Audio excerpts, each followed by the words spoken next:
আসসালামু আলাইকুম বাচ্চা কাচ্চারা, কি অবস্থা সবার? আজকে আমরা পরিবেশ রসায়নের প্রথম পার্টের অনুশীলনী প্রশ্নের সমাধান করব। ভাই এই পার্ট থেকে প্রচুর পরিমাণে এমসিকিউ আসে। তুমি মেডিকেল ভর্তি পরীক্ষা, ডেন্টাল ভর্তি পরীক্ষায় প্রশ্ন পাবাই কনফার্ম। প্লাস তুমি অন্যান্য যত জায়গায় ভর্তি পরীক্ষা দিবা প্রত্যেকটা জায়গায় পাবা। প্লাস বোর্ড এক্সাম থেকে শুরু করে সবকিছুর জন্য এই পরিবেশ রসায়ন অধ্যায়টা গুরুত্বপূর্ণ। ঠিক আছে? তাহলে আমরা শুরু করি। আমাদের প্রথম টপিকটা হলো আমাদের বায়ুমণ্ডলের গঠন ও উপাদান। এই যে বায়ুমণ্ডলের গঠন, এইটার উপর থেকে কিন্তু প্রচুর পরিমাণে প্রশ্ন আসে। এটা তোমাদের ক্লাসে অনেকবার পড়ানো হয়েছে। এই প্রশ্নটা যদি একটু দেখো যে ভাই কোন স্থানের আবহাওয়া মানে কোন স্থানে আবহাওয়া ও জলবায়ুকে নিয়ন্ত্রণ করে কোনটা? ভাইয়া আমাদের স্ট্রেটোস্ফিয়ারের বায়ুমণ্ডল নাকি ট্রপোস্ফিয়ার, আইনোস্ফিয়ার না মেজোস্ফিয়ার? বলো তো যে ভাই ঝড় ঝঞ্ঝা মানে ঝড় টর এইসব কোন লেয়ারে হয়? কোন লেয়ারে হয়? ভাই হয় হলো ট্রপোস্ফিয়ার। ট্রপোস্ফিয়ারকে আমরা কি মণ্ডল বলি? আমরা বলি ক্ষুব্ধ মণ্ডল। কি মণ্ডল বলি? ক্ষুব্ধ মণ্ডল। আর আমাদের যে স্ট্রেটোস্ফিয়ারে তো আমাদের ভাই ঝড় ঝঞ্ঝা কিছু হয় না। তো এটাকে আমরা কি বলি? এটাকে বলি আমরা শান্ত মণ্ডল। পরীক্ষায় কিন্তু প্রশ্ন আসে যে ভাই শান্ত মণ্ডল কোনটা আর ক্ষুব্ধ মণ্ডল কোনটা? ঠিক আছে, ট্রপো হলো আমাদের ক্ষুব্ধ মণ্ডল আর স্ট্রেটো হলো আমাদের শান্ত মণ্ডল। আমি যদি তোমাকে আরেকটা প্রশ্ন করি যে ভাই আমাদের যে বিমানগুলো আছে, কোন বিমান কোন লেয়ার দিয়ে যায়? আমরা তো বিমান নিয়ে দুইটা এমসিকিউ পাই, একটা সাধারণ বিমান আরেকটা হলো আমাদের জেট বিমান।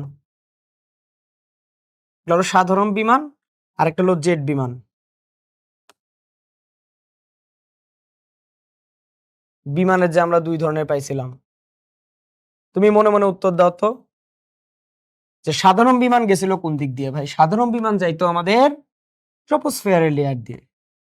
মাঝে মাঝে দেখো না ভিডিও যে ভাই বিমান একদম আমাদের ঝড় ঝঞ্ঝার মুখে পড়ছে, তারপরে আমাদের যে মাঝে মাঝে টার্বুলেন্স দেখা যায় বিমানের মধ্যে, সেটা হলো আমাদের এই ট্রপোস্ফিয়ারের মধ্যে দিয়ে যায়। দেখে আর জেট বিমান এটা যায় কোন দিক দিয়ে? ভাই এটা যায় হলো আমাদের স্ট্রেটোস্ফিয়ারের মধ্যে দিয়ে। কোনটা দিয়ে? স্ট্রেটোস্ফিয়ারের মধ্যে দিয়ে। আরো অনেক এমসিকিউ আছে, এগুলো সব আমরা ক্লাসে পড়ছি। ঠিক আছে? সো আমাদের আবহাওয়া ও জলবায়ুকে নিয়ন্ত্রণ করে কোনটা? ভাই যে জায়গায় ভাই ঝড় ঝঞ্ঝা বৃষ্টি টিষ্টি হয় কোনটা? ভাই ট্রপোস্ফিয়ারের বায়ুমণ্ডল। ওকে, তারপরে মেসোস্ফিয়ারের উচ্চতা কত কিলোমিটার পর্যন্ত বিস্তৃত? আমরা কি জানি ভাই বায়ুমণ্ডল হলো ভাই ভূপৃষ্ঠ থেকে ভূপৃষ্ঠ থেকে 500 কিলোমিটার, ভূপৃষ্ঠ থেকে 500 কিলোমিটার বা তার অধিক পর্যন্ত বিস্তৃত। এর মধ্যে আমরা কি জানি যে ভূপৃষ্ঠ থেকে, এর মধ্যে আমরা জানি যে ভাই ভূপৃষ্ঠ থেকে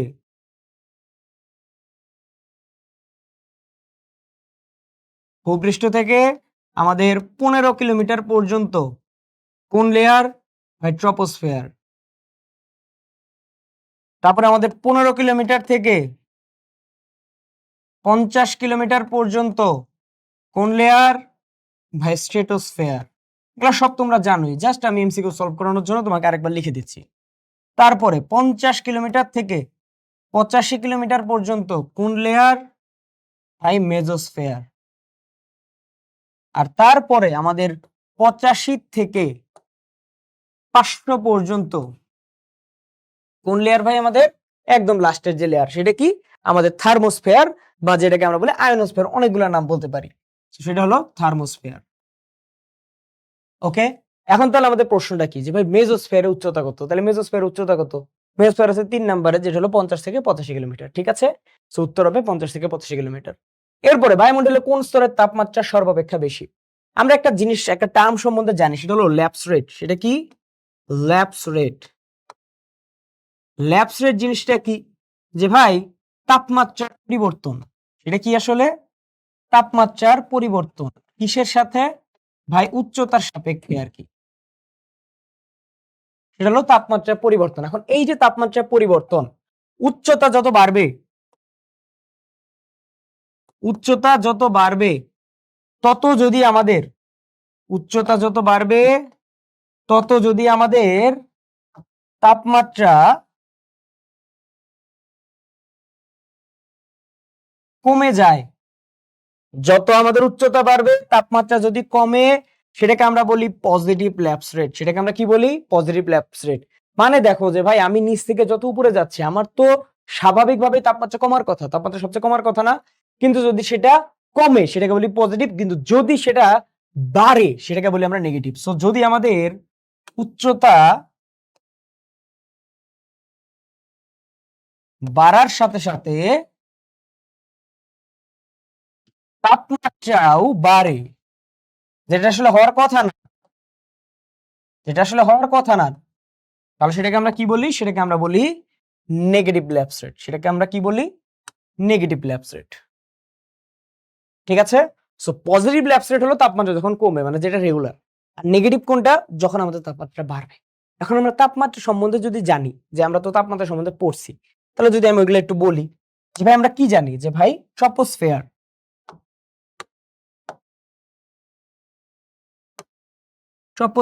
ট্রপোস্ফিয়ারে আমাদের কি তাপমাত্রা কমে। ট্রপোস্ফিয়ার হলো তাপমাত্রা কমে। এরপর যখন স্ট্রেটোস্ফিয়ারে যাব, সেই জায়গায় কি ভাই আমাদের ইউভি রশ্মি শোষণ হয় না, সেই জায়গায় আমাদের ইউভি রশ্মি শোষণ হয় না, দ্যাটস ওয়াই সেই জায়গায় আমাদের তাপমাত্রা বাড়বে। এই জায়গায় আমাদের কি হবে? তাপমাত্রা বাড়বে। এরপরে আসে আমাদের মেজোস্ফিয়ার। এরপরে কি আসে আমাদের? মেজোস্ফিয়ার।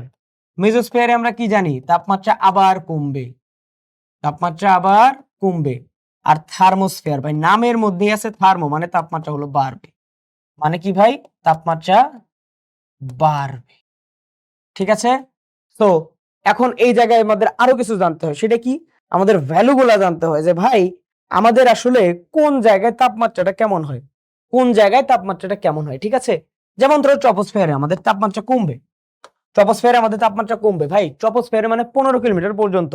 ট্রপোস্ফিয়ার মানে কি? 15 কিলোমিটার পর্যন্ত। এখন এই 15 কিলোমিটারের মধ্যেই আমরা জানি যে যখন 12 কিলোমিটার উচ্চতায় পৌঁছায়, 12 কিলোমিটার উচ্চতায় যখন পৌঁছায়, তখন তাপমাত্রা হয় কত? -55°C। কত হয়? -55°C। স্ট্রেটোস্ফিয়ারে আমাদের তাপমাত্রা আবার বাড়বে। স্ট্রেটোস্ফিয়ারে আমাদের তাপমাত্রা কি আবার বাড়বে? সেটা আমরা জানি যে ভাই 50 কিলোমিটার উচ্চতায়, কত কিলোমিটার উচ্চতায়? 50 কিলোমিটার উচ্চতায় 2°C আমাদের মেজোস্ফিয়ারে তাপমাত্রা আবার কমবে। মেজোস্ফিয়ারে আমাদের তাপমাত্রা আবার কমবে। সেটা কত কিলোমিটার? ভাই 83 কিলোমিটার উচ্চতায়। কত কিলোমিটার উচ্চতায়? 83 কিলোমিটার উচ্চতায়। সেটা কত? আমাদের -93°C, -93°C। আর থার্মোস্ফিয়ারে আমরা জানি যে -39 থেকে আস্তে আস্তে বাড়তে বাড়তে সেটা হয় 427°C থেকে 1727°C তাপমাত্রা পর্যন্ত। ঠিক আছে? এখন তাহলে বলো তো, সবচেয়ে বেশি তাপমাত্রা থাকবে কোন লেয়ারে? ভাই তাপমাত্রা সবচেয়ে বেশি থাকবে কোন লেয়ারে? তাপমাত্রা সবচেয়ে বেশি থাকবে কোন লেয়ারে? ভাই তাপমাত্রা সবচেয়ে বেশি থাকবে থার্মোস্ফিয়ারে। থার্মোস্ফিয়ারে হলো তাপমাত্রা সবচেয়ে বেশি।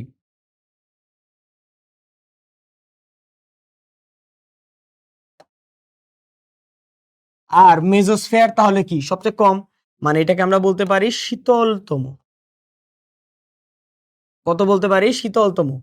আর যদি বলা হয় যে ভাই সর্বনিম্ন, বায়ুমণ্ডলের সর্বনিম্ন কত পর্যন্ত যাইতে পারে টেম্পারেচার, সেটা হবে -93°C। ঠিক আছে? সো এই ভ্যালুগুলো আমাদের পরীক্ষার জন্য খুবই খুবই খুবই গুরুত্বপূর্ণ। আর এটা তো জানো যে ভাই ট্রপোস্ফিয়ারে যে তাপমাত্রা কমতেছে, এটা positive lapse rate, stratosphere negative lapse rate, mesosphere positive lapse rate, thermosphere negative lapse rate. ঠিক আছে? ওকে? আচ্ছা, তাহলে এই তো উত্তর কি হবে আমাদের? সর্বাপেক্ষা বেশি। সর্বাপেক্ষা বেশি হলো আমাদের থার্মোস্ফিয়ার। সর্বাপেক্ষা বেশি কি ভাই? থার্মোস্ফিয়ারে। তারপরে বায়ুমণ্ডলের শীতলতম অঞ্চল কোনটা? তাহলে আমরা জানি সবচেয়ে কম কোনটায়? সবচেয়ে কম হলো আমাদের মেজোস্ফিয়ারে, -93°C। ওজোন স্তর বায়ুমণ্ডলের কোন অঞ্চলে অবস্থিত? আমি তোমাকে বললাম না যে ভাই আমাদের তাপমাত্রা যখন কমবে সেটা হলো পজিটিভ, তাপমাত্রা বাড়লে নেগেটিভ। তাপমাত্রা বাড়ছে দুইটা জায়গায়, একটা স্ট্র্যাটোস্ফিয়ার আর একটা হলো আমাদের থার্মোস্ফিয়ার। ভাই স্ট্র্যাটোস্ফিয়ারে তাপমাত্রা বাড়ছে ঠিক একটা কারণে, কারণ সেই জায়গায় আমাদের ওজোন স্তর আছে। কি স্তর আছে ভাইয়া? ওজোন স্তর। এই যে ওজোন স্তর, এই ওজোন স্তর সেটা আমাদের কি করে? সেটা আমাদের ইউভি শোষণ করে। ইউভি কি? একটা তাপ উৎপন্ন করবে না, এজন্য আমাদের তাপমাত্রা বাড়বে। সো এই জায়গায় তাপমাত্রা বাড়ে কোনটায় ভাই? স্ট্রেটোস্ফিয়ার, থার্মোস্ফিয়ার বাদে। সো ওজোন স্তরটা কোথায় থাকবে ভাই? আমাদের স্ট্রেটোস্ফিয়ারে। এখানে লিখে দিই যে ভাই এটা হলো আমাদের ইউভি শোষণ করে।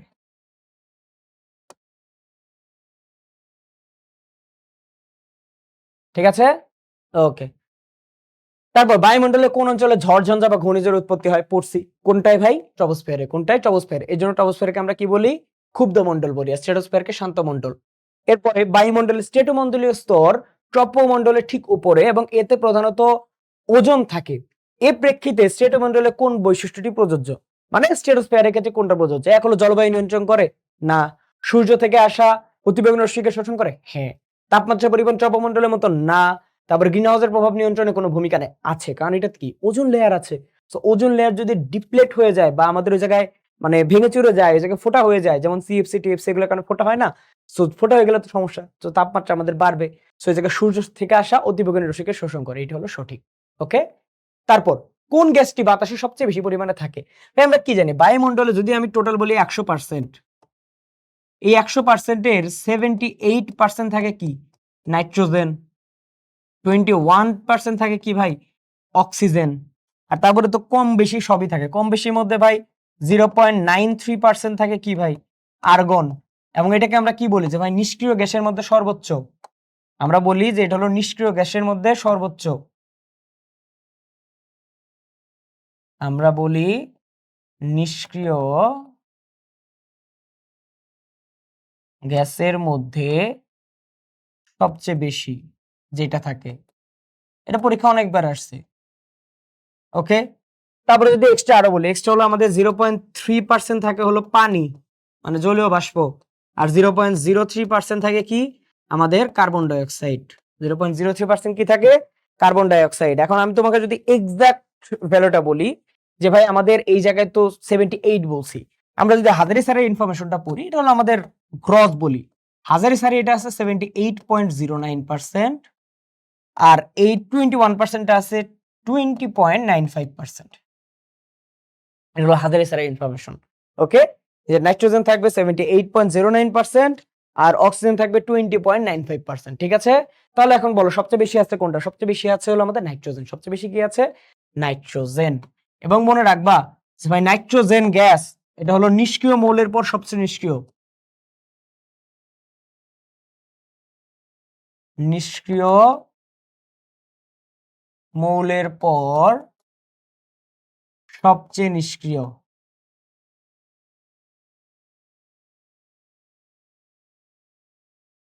ওকে, আরো কয়েকটা ইনফরমেশন দিয়ে রাখি, এটা তোমার কাজে লাগবে, এটা তোমাদের পরীক্ষায় আসবে যে ভাই নাইট্রোজেন, এই নাইট্রোজেনের আমাদের বন্ড এনার্জি কত? নাইট্রোজেনের বন্ড এনার্জি কত ভাই? নাইট্রোজেনের ট্রিপল বন্ড থাকে এবং এটার বন্ড এনার্জি হলো ভাই 945 degree Celsius, 945 kilo joule per মোল।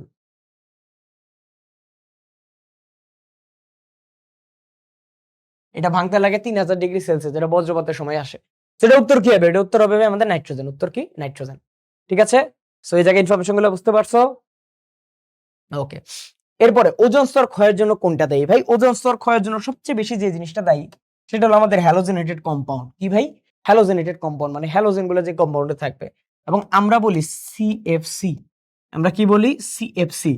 আপাত দৃষ্টিতে এখানে যা দেখতেছি সবগুলো কি সিএফসি মনে হচ্ছে, বাট আমরা আমাদের বইতে পড়ছি না যে ভাই সিএফসি 11, সিএফসি 12। সো ওইগুলোর মধ্যে কোনটা ভাই? ওইটার মধ্যে আছে শুধুমাত্র এইটা, যেটাতে কোনো হাইড্রোজেন আমরা পাই নাই, যেটাতে আমরা কি পাই নাই হাইড্রোজেন পাই নাই। এবং হাইড্রোজেন থাকলে আমরা কি বলি? এইচসিএফসি বলি না মাঝে মাঝে। সো আমরা ওই এইচসিএফসি কনসেপ্টে যাব না, আমরা শুধু এই জায়গায় আসবো যে যেটাতে হাইড্রোজেন নাই কিন্তু আমাদের ক্লোরিন আর ফ্লোরিন আছে, যেটাতে হাইড্রোজেন নাই কিন্তু ক্লোরিন আর ফ্লোরিন আছে। তাহলে উত্তর কি হবে? উত্তর হবে আমাদের বি। উত্তর কি হবে? উত্তর হবে আমাদের বি। ওকে, তারপরে বায়ুমণ্ডলে নাইট্রোজেনের আংশিক চাপ কত? ভাই আংশিক চাপ মানে কি? যে ভাই টোটাল চাপ যদি 100 এটিপি হয়, এটিএম হয়, এখন অন্য যেটা যে পার্সেন্ট আছে সেই পার্সেন্ট হলো এটার আমাদের আংশিক চাপ। এখন তুমি বলো যে ভাই আমাদের 100 এটিএম তো আমরা ধরি না বায়ুমণ্ডলে, আমরা কত এটিএম ধরি? আমরা ধরি 1 এটিএম। আমরা কত এটিএম ধরি ভাই? 1 এটিএম ধরি। এখন বায়ুমণ্ডলে যেটা 78% আছে সেটা কত পার্সেন্ট দিবে? সেটা আমাদের কতটুকু এটিএম দখল করবে? 0.778 এটিএম। যেটা 21% আছে সেটা কত এটিএম দখল করবে? 0.21 এটিএম।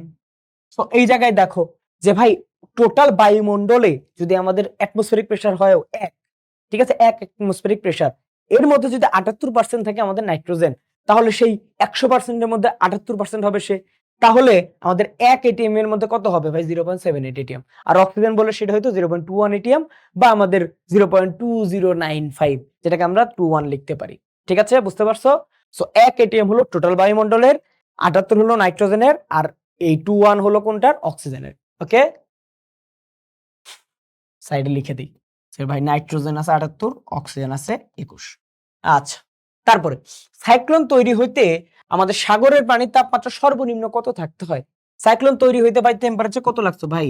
আমাদের 27°C। আমরা কি জানি যে ভাই আমাদের যখন কোন একটা বৃষ্টি হয় অনেক বেশি, আমাদের এলাকায় ধরো এই যে এখনো অনেক বৃষ্টি, বিপদ সংকেত দেখায়, তখন সেটাকে আমরা কি বলি ভাই? নিম্নচাপ হইছে। কি হইছে? নিম্নচাপ হইছে ভাই, নিম্নচাপ। এবং নিম্নচাপ হইলে সবসময় হবে উল্টাটা, কিসের? তাপমাত্রার, মানে উচ্চ তাপমাত্রা।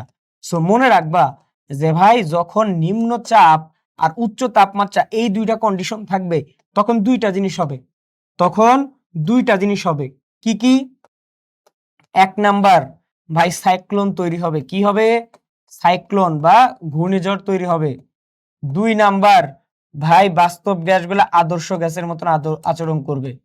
কিসের মতন আচরণ করবে ভাই? আদর্শ গ্যাসের মতন আচরণ করবে। এই দুইটা কন্ডিশন আমাদের অ্যাপ্লাই হবে। এই দুইটা কন্ডিশন কি হবে ভাই? আমাদের অ্যাপ্লাই হবে যখন আমাদের নিম্নচাপ আর উচ্চ তাপমাত্রা থাকবে, তখন আমাদের এই কন্ডিশন গুলা অ্যাপ্লাই হবে। ঠিক আছে, বুঝতে পারছো? এখন বলো, তাহলে তো আমাদের তাপমাত্রা বেশি হইতে হবে। তাপমাত্রা বেশি হইতে হবে না? কতটুকু তাপমাত্রা হইতে হয়?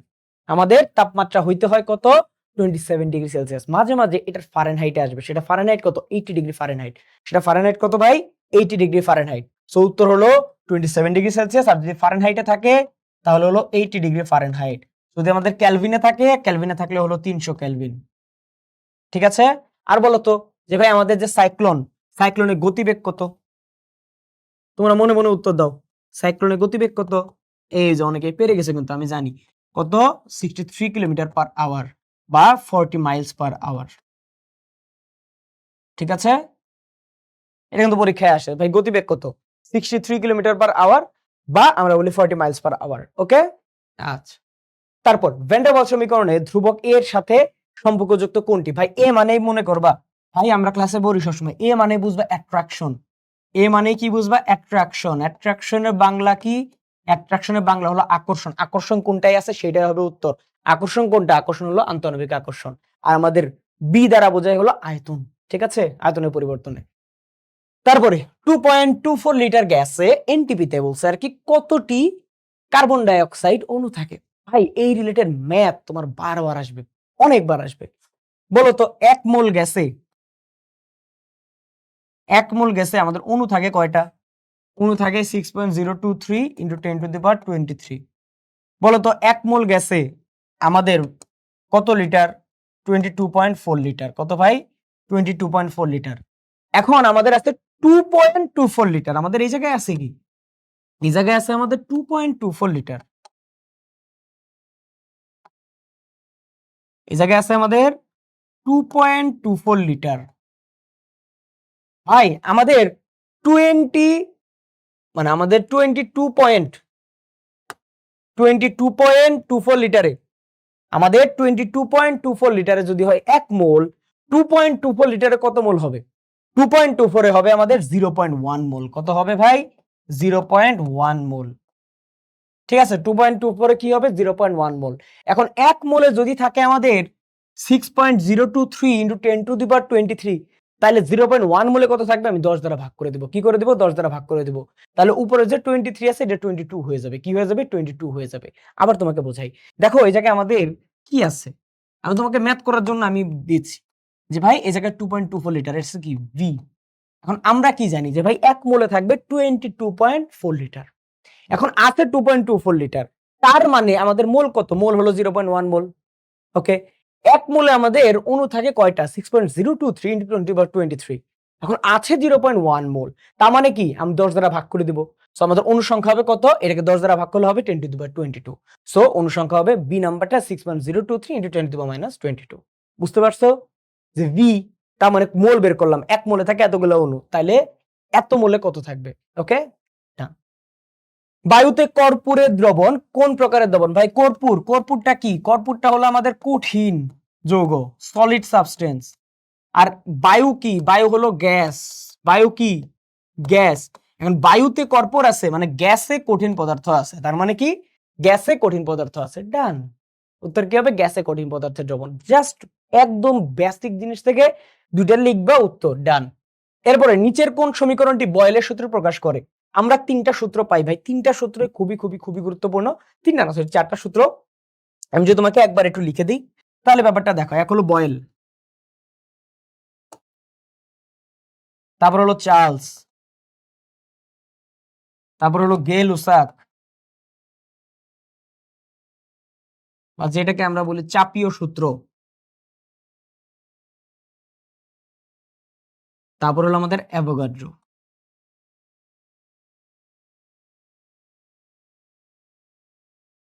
তারপরে কি অ্যাভোগাড্রো। আমরা কি জানি ভাই, বয়েলে হলো আমাদের ফর্মুলাটা হলো P is proportional two 1/v। অন্য কালি দিয়ে লিখি তাহলে তোমাদের জন্য বুঝতে সহজ হবে। আমরা জানি বয়েলে হলো P is proportional two 1/v, যেখানে আমাদের এন আর টি হলো কনস্ট্যান্ট, যেখানে আমাদের এন আর টি হলো কনস্ট্যান্ট। তাহলে এখন বলো তো ভাই, চার্লসে আমাদের কিসের মধ্যে সম্পর্কটা? চার্লসে আমাদের সম্পর্কটা কিসের মধ্যে বলো ভাই? চার্লস হলো আমাদের চাপ আর কিসের, আমাদের চার্লসে হলো চাপ কনস্ট্যান্ট থাকবে ভাই। চার্লসে চ আছে না, চার্লসে কি আছে? চ আছে না, তার মানে চাপ হবে আমাদের কনস্ট্যান্ট। চার্লসে যেহেতু চ আছে, আমাদের চাপ হবে কি কনস্ট্যান্ট। ঠিক আছে, সো এই জায়গায় আমাদের, আচ্ছা আমি এটা এখানে না লিখে আমি একটু নিচে লিখি, তোমাদের জন্য বোঝাইতে সহজ হবে। তো এটা হবে কি, এটা হবে আমাদের এই জায়গায় এন আর টি হলো স্থির। ওকে, চার্লসের ক্ষেত্রে কি ভাই, আমাদের বি ইজ প্রপোর্শনাল টু টি, যে জায়গায় আমাদের এন আর পি হলো স্থির। ওকে, তারপরে গেলুসাকে হলো পি আর টি হলো কনস্ট্যান্ট। চাপীয় সূত্র মানে চাপের সূত্র আর কি। সো চাপ যে তাপমাত্রার সাথে এই সমানুপাতিক রিলেশন, ওইটা এই জায়গায় উল্লেখ আছে। আর এই জায়গায় স্থির কি, স্থির হলো এন আর ভি। এই জায়গায় স্থির কি এন আর ভি। অ্যাভোগাড্রোর ক্ষেত্রে আমরা জানি V is proportional two N, যে জায়গায় আমাদের পি আর টি হলো স্থির, পি আর টি হলো স্থির।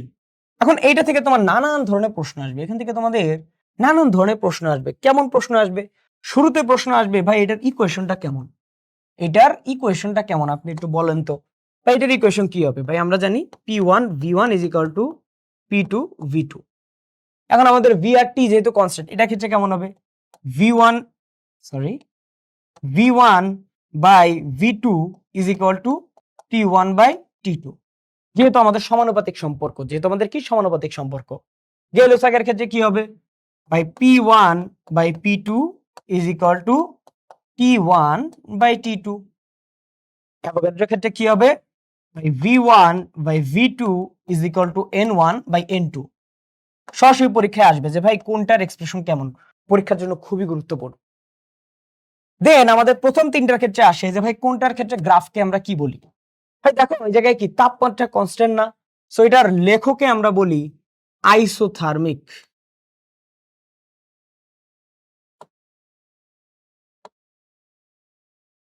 আইসোথার্মিক বা সমষ্ণ লেখ, বা সমষ্ণ, এটা কি লেখো। ওকে, যেহেতু এই জায়গায় পি কনস্ট্যান্ট, সো এটাকে আমরা লিখি আইসোবারিক চাপ। চাপ মাপি আমরা কি দিয়ে? ব্যারোমিটার, ব্যারোমিটার থেকে বার আর কি, সো আইসোবারিক। ঠিক আছে, দেন ভি কনস্ট্যান্ট, এটাকে আমরা বলি আইসোকোরিক। এটাকে আমরা কি বলি? আইসোকোরিক। এটাকে আমরা আইসোবারিককে বলতে পারি সমচাপীয়,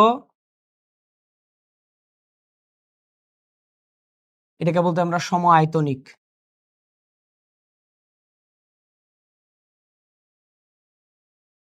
ওকে, বুঝতে পারছো? ঠিক আছে, ওকে।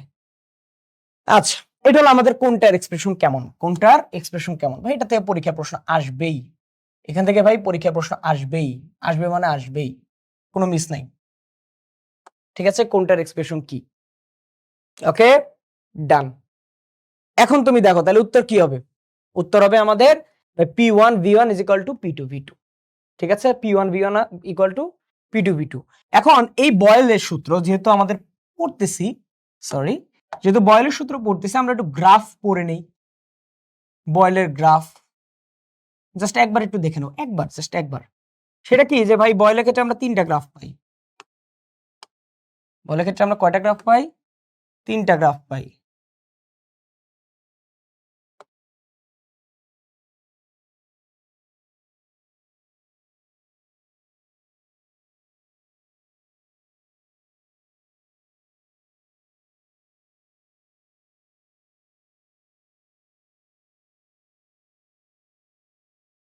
তিনটা গ্রাফ কি কি?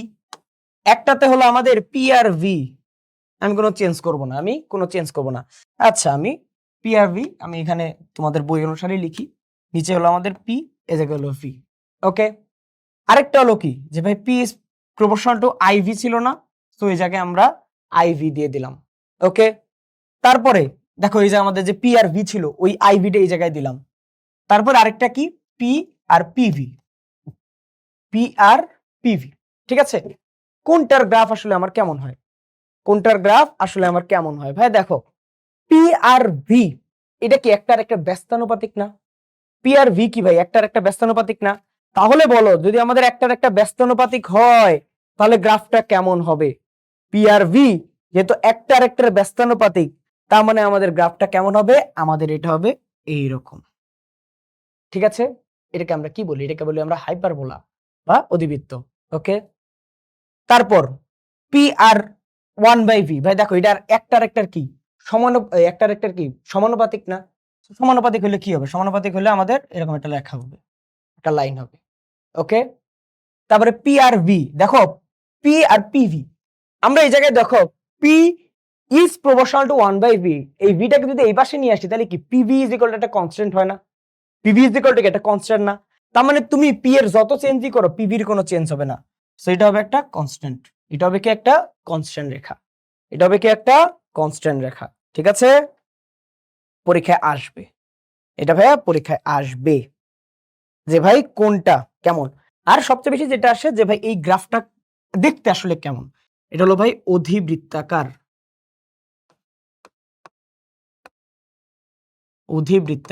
বা হাইপারবোলিক। তারপরে এইটা দেখতে কেমন ভাই? সরল রৈখিক।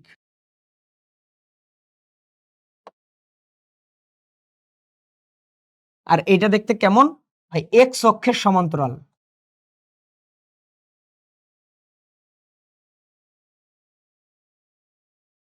যদি আমরা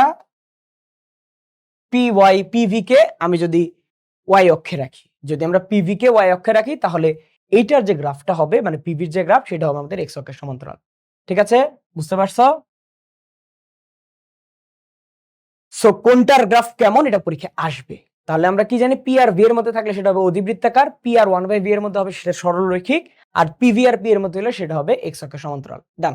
এবারে কোনটি পরম শূন্য তাপমাত্রা বলো তো? পরম শূন্য তাপমাত্রা কত ভাই? পরম শূন্য তাপমাত্রা মানে কি? ভাই পরম শূন্য তাপমাত্রা মানে হলো 0 কেলভিন। পরম শূন্য তাপমাত্রা কি? 0 কেলভিন।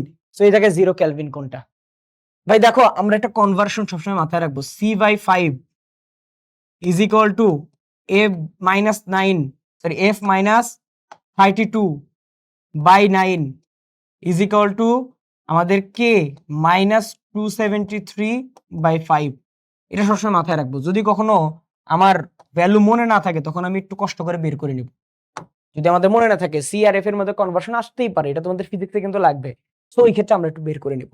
তো এই কনভার্সনটা মনে রাখবা। সো এই জায়গায় দেখো আমরা কি জানি যে ভাই K is equal to C plus 273 degree. তো এই জায়গায় আমাদের কে এর মান হবে কত? 0। তার মানে সি এর মান কত? -273 ডিগ্রি। উত্তর কি হবে? উত্তর হবে ক, -273 ডিগ্রি। ওকে, আচ্ছা। তারপরে এসএটিপি তে কোন গ্যাসের মোলার আয়তন কত? ভাই এসএটিপি, এসটিপি, এনটিপি খুবই খুবই খুবই গুরুত্বপূর্ণ। ভাই দেখো তিনটাই আছে, আমি অন্য একটা পেজে যাই তাহলে তোমাদের জন্য বোঝা সহজ হবে। তিনটা জিনিস আছে, একটা হলো এসটিপি, এসএটিপি, এনটিপি। খুবই গুরুত্বপূর্ণ যে ভাই কোনটার ক্ষেত্রে তাপমাত্রা কত, কোনটার ক্ষেত্রে চাপ কত, কোনটার ক্ষেত্রে আয়তন কত। ঠিক আছে ভাই, পরীক্ষায় আসবে কোনটার ক্ষেত্রে কোনটা কত। আমি একটা দাগ দিয়ে নেই তাহলে তোমাদের জন্য বোঝা সহজ হবে। অফ করে নেই, একটু বড় করেই আঁকলাম।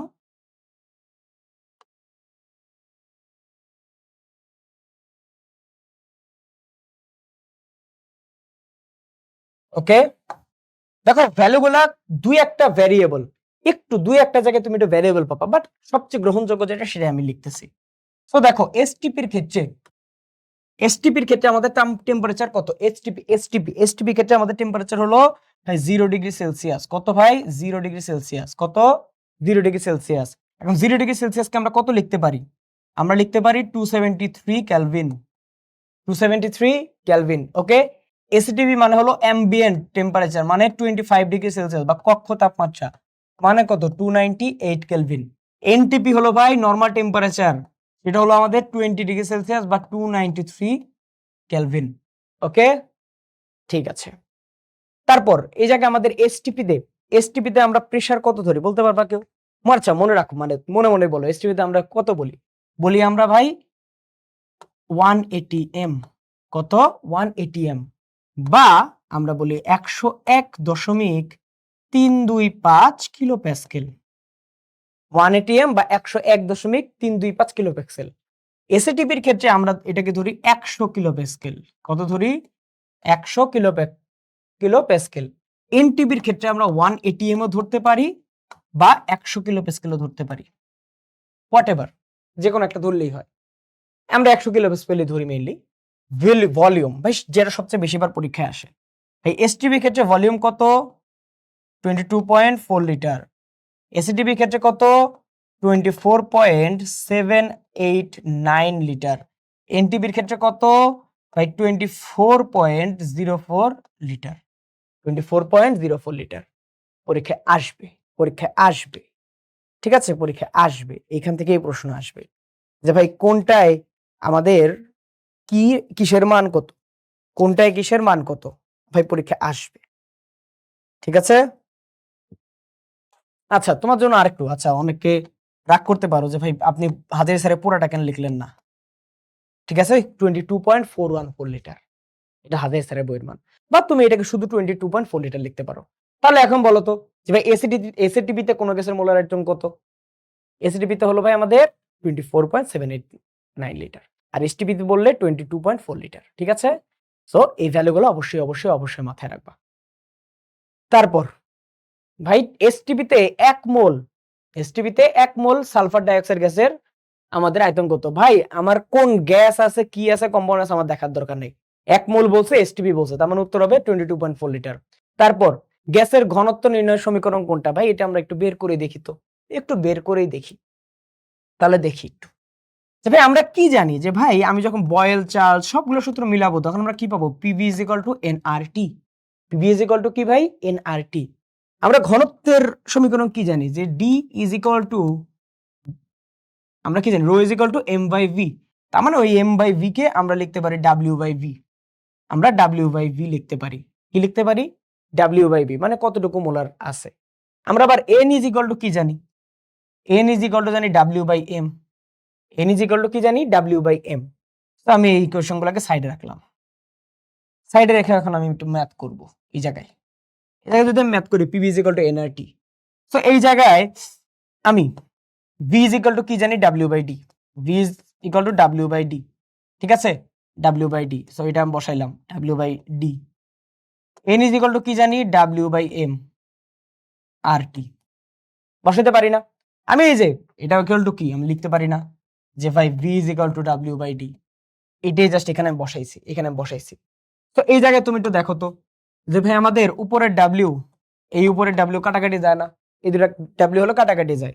সো এখন আমি রিশাফল করি, এখন আমি একটু রিশাফল করব। আমি এই যে আমাদের ডিটাকে আছে, যেহেতু ডি দ্বারাই, তো ডিটাকে আমরা ওই পাশে নিয়ে যাই, ডিটাকে ওই পাশে নিয়ে যাই। তো ডিটাকে যদি আমি ওই পাশে নিয়ে যাই তাহলে এটা লিখতে পারি না PM by R T is equal to D, লিখতে পারি না। তো দেখো D is equal to PM by R T. জিনিসটা বুঝতে পারছো যে ভাই আমরা দুইটা ফর্মুলা এই জায়গায় আনছি। যে ঘনত্ব আমরা কি জানি? আমরা ছোটবেলায় যেটা পড়ছি সেটা আমি তোমাকে বলি। আমরা ছোটবেলায় যেটা পড়ছি, ছোটবেলায় পড়ছিলাম আমরা rho is equal to M by V, মনে আছে? পড়ছিলাম রোই হলো ডেনসিটি, এই রোকে আমরা ডি দ্বারা প্রকাশ করছি, ডি ডেনসিটি, আর এম কে আমরা ডাব্লিউ দ্বারা প্রকাশ করছি, মানে যতটুকু ওয়েট আছে, যতটুকু ওয়েট বলতে যতটুকু ম্যাস আমাদের আছে, যতটুকু, ঠিক আছে। সো আমরা এটা জাস্ট প্রকাশ করছি। এন মানে কি জানি যে ভাই কতটুকু আছে আর কতটুকু থাকার কথা ছিল, মানে মলিকুলার ম্যাস, ঠিক আছে। তো ওইটা আমরা এই জায়গায় বসাইলাম, বসানোর পরে আমরা কি পাইলাম যে D is equal two density, আমরা জায়গায় ভি এর মান বসাইছি, এন এর মান বসাইছি, কাটাকাটি করছি, তখন আমরা কি পাইছি, D is equal to PM by RT. So উত্তর কি, উত্তর হলো D is equal to PM by RT. বুঝতে পারছো এখানে যা আছে, বুঝতে পারছো? এবং একটা জিনিস সবসময় মনে রাখবা, D is always proportional to molecular mass, D is always proportional to molecular mass, এইটুক জাস্ট মাথায় রাখবা, কাজে লাগবে। তারপরে 1 এটিএম ইজ ইকুয়াল টু কত প্যাসকেল, আমরা কি জানি 1 এটিএম সমান কত প্যাসকেল, 1 এটিএম সমান আমরা কি জানি। তো দাঁড়াও আমি তোমাকে সবগুলা ভ্যালু লিখে দিই, যে ভাই আমাদের আমাদের বইতে, হাজারিসের বইতে দেখবা, আমাদের, আমি যদি তোমাকেই বলি 1.3.1, আমাদের হাজারিসের বইয়ের 1.3.1, এই জায়গায় আমাদের অনেকগুলো ভ্যালু আছে, আমাদের অনেকগুলো ভ্যালু আছে। সর্বপ্রথম যে ভ্যালুটা, সেটা হলো আমাদের ভলিউমের ক্ষেত্রে, সেটা কি, ভলিউম বা আয়তনের ক্ষেত্রে, ভলিউম বা আয়তনের ক্ষেত্রে। বলো তো আয়তনের এসআই একক কি, আয়তনের এসআই একক কোনটা? আয়তনের এসআই ইউনিট হলো আমাদের মিটার কিউব। কত ভাই? Metre cube. এখন আমাদের প্রশ্ন আসে 1 মিটার কিউব ইকুয়াল টু কত litre, 1 metre cube equal to কত লিটার? আমরা জানি যে ভাই 1 metre cube is equal to 10 to the power 3 decimetre cube. আমরা জানি 1 decimetre cube is equal to 1 litre, এটাকে আমরা লিখতে পারি 10 টু দি পাওয়ার 3 লিটার, ঠিক আছে। 1 metre cube is equal to 10 to the power 3 litre, okay. আচ্ছা, এরপরে যদি আমি যাই, যে ভাই আমরা কি জানি যে ভাই 1 litre is equal two 1000 millilitre, মানে 10 টু দি পাওয়ার 3 মিলিলিটার। আমরা জানি যে ভাই 1 মিলিলিটার সমান হলো 1 centimetre cube, so 1000 centimetre cube, okay. এই ভ্যালুগুলো আমাদের জন্য ইম্পর্টেন্ট, বুঝতে পারছো? এই ভ্যালুগুলো আমাদের জন্য ইম্পর্টেন্ট। ডান। এখন আমরা একটু চাপে যাব, আমরা কিসে যাব? চাপ।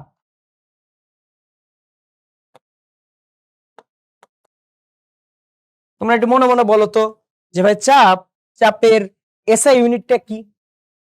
চাপের এসআই ইউনিটটা একটু মনে মনে বলো তো, চাপের এসআই ইউনিটটা একটু মনে মনে বলো।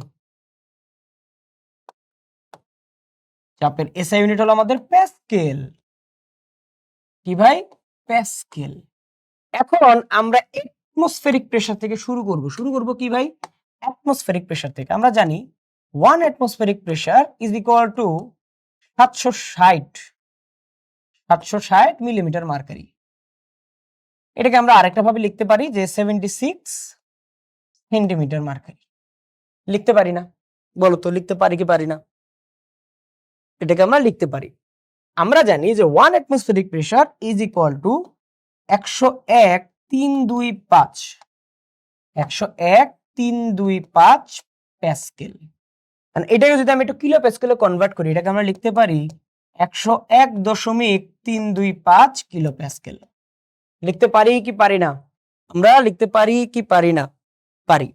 আর এইটা ইকুয়াল টু আমরা জানি যে ভাই এইটা is equal to 760 torr is equal to 1 bar. খুবই খুবই খুবই খুবই গুরুত্বপূর্ণ একটা ভ্যালুর আমরা লিখলাম ভাই। এখান থেকে ভাই প্রতিবারই প্রশ্ন আসে। আর টেম্পারেচারটা আমরা জানি, টেম্পারেচারের এসআই একক কত, তাও যদি আরেকবার লিখে দিই, একটু নিচের দিকে লিখি 1.3.1। টেম্পারেচারটাও যদি লিখে দিই ভাই, এখান থেকে প্রশ্ন আসবেই। টেম্পারেচার বা তাপমাত্রার এসআই একক কত? এই তাপমাত্রার এসআই ইউনিট হলো কেলভিন, ঠিক আছে। এটাকে আমরা কি দ্বারা প্রকাশ করতে পারি? এটাকে আমরা প্রকাশ করতে পারি ভাই যে C/5 is equal two F-32/9 is equal two K-273/5, okay. Important, এখান থেকে প্রশ্ন আসবে, এখান থেকে প্রশ্ন আসবে। এখন তোমার যে প্রশ্নটা তুমি কল্পনা করো না বা আসবে, সেটা কি? 1 এটিএম সমান কত টর, 1 এটিএম সমান কত বার? আমি কি দ্বারা মনে রাখতাম যে এবি এবি ডিভিলিয়ার্স, ঠিক আছে। এবি এবি কি, এ তে হলো আমাদের এটিএম, বি তে হলো বার, দুইটা হবে সমান। আর বাকি টর তাহলে কি মিলিমিটার মার্কারের সমান, ঠিক আছে। সো এইভাবে আমরা মনে রাখবো। এখন বার কোথা থেকে আসছে, ব্যারোমিটারের মাধ্যমে আমরা চাপ মাপি। আর এই ব্যারোমিটার আবিষ্কার করছে কি টরিসিলি, বিজ্ঞানী টরসিলি। সেই টরসিলির প্রতি সম্মান রেখে টর, আর ব্যারোমিটারের প্রতি সম্মান রেখে বার। ওকে, এই যে এইগুলো আছে ভাই খুবই গুরুত্বপূর্ণ, ঠিক আছে। এখান থেকে পরীক্ষা প্রশ্ন আসবে। তো বলো এক অ্যাটমসফিয়ারিক প্রেসার ইকুয়াল টু কত প্যাসকেল, 101.325। সো এই জায়গার ভ্যালু কোনটা মিলে, এই যে ভাই সি নাম্বারটা মিলে। ওকে, তাহলে উত্তর কি, উত্তর হলো আমাদের এইটা। ওকে, ডান। তারপরে ভাই স্থির তাপমাত্রায় গ্যাসের চাপ বাড়ালে ঘনত্বের মান কি রূপ হয়। ভাই স্থির তাপমাত্রায় গ্যাসের চাপ বাড়ালে ঘনত্ব কি হবে, ভাই দেখো কি ছিল, D is equal to P M by R T. ডি এর সাথে চাপের সম্পর্কটা কেমন ছিল, ভাই প্রপোর্শনাল। সো কি হবে, উত্তর হবে বাড়ে। তারপরে প্রমাণ অবস্থায় 1 মোল গ্যাসের আয়তন কত, ভাই প্রমাণ অবস্থায় 1 মোল গ্যাসের আয়তন কত হবে, 22.4 লিটার। এখন এইটাকে যদি আমি মিটার কিউবে কনভার্ট করি, আমরা কি জানি যে ভাই 1 metre cube is equal to 10⁻³ litre.